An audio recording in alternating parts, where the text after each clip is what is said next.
ଥରେ ମନ୍ଦୋଦରୀ ନିଜ ପତି ରାବଣକୁ ପ୍ରଶ୍ନ କଲେ, ସୀତା ହରଣ ବେଳେ ତୁମେ ଯଦି ରାମକ ବେଶ ଧରିକି ଯାଇଥାନ୍ତ ତେବେ ସୀତାହରଣ ତୁମକୁ ସହଜ ହେଇଥାନ୍ତା। ତୁମେ ଏହା ନକରି ଏ ସାଧୁ ବେଶ ଧରି କାହିଁକି ସୀତାଙ୍କୁ ଚୋରି କରିବାକୁ ଗଲ? ରାବଣ ହସିଦେଲା ଏବଂ କହିଲା, ତୁମେ କ'ଣ ଭାବୁଛ ମୁଁ ରାମ ବେଶ ଧରିବାକୁ ପ୍ରଚେଷ୍ଟା କରିନଥିଲି? ଧରିବା ତ ଦୂରର କଥା, ରାମ ବେଶ ଧରିବାର କଥା କଳ୍ପନା କଲା ବେଳକୁ ମୋତେ ଏ ଦୁନିଆର ସମସ୍ତ ସ୍ତ୍ରୀଲୋକ ନିଜର ମା କିମ୍ବା ଭଉଣୀ ପରି ପ୍ରତୀତ ହେବାକୁ ଲାଗୁଥିଲେ।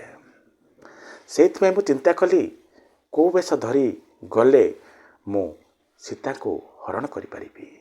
ମୋ ମୁଣ୍ଡକୁ ହଠାତ୍ ଏକ ଚିନ୍ତା ଆସିଲା ଯେ ଦୁନିଆର ସମସ୍ତ ଲୋକ ଯେଉଁ ବେଶକୁ ବିଶ୍ୱାସ କରନ୍ତି ସେଇ ବେଶରେ ଗଲେ ମୁଁ ସୀତାଙ୍କୁ ହିଁ ପ୍ରଲୋଭିତ କରି ହରଣ କରିପାରିବି।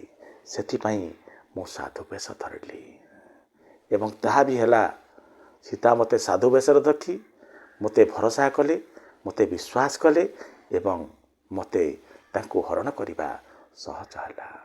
ଏ କଥାରୁ ଗୋଟେ ସୁନ୍ଦର ଜିନିଷ ଆପଣ ଶିଖନ୍ତୁ, କାହାର ଡ୍ରେସ୍ କୋଡ଼୍ ଦେଖି ଆପଣ କାହାରି ଉପରେ ବିଶ୍ୱାସ କରନ୍ତୁ ନାହିଁ।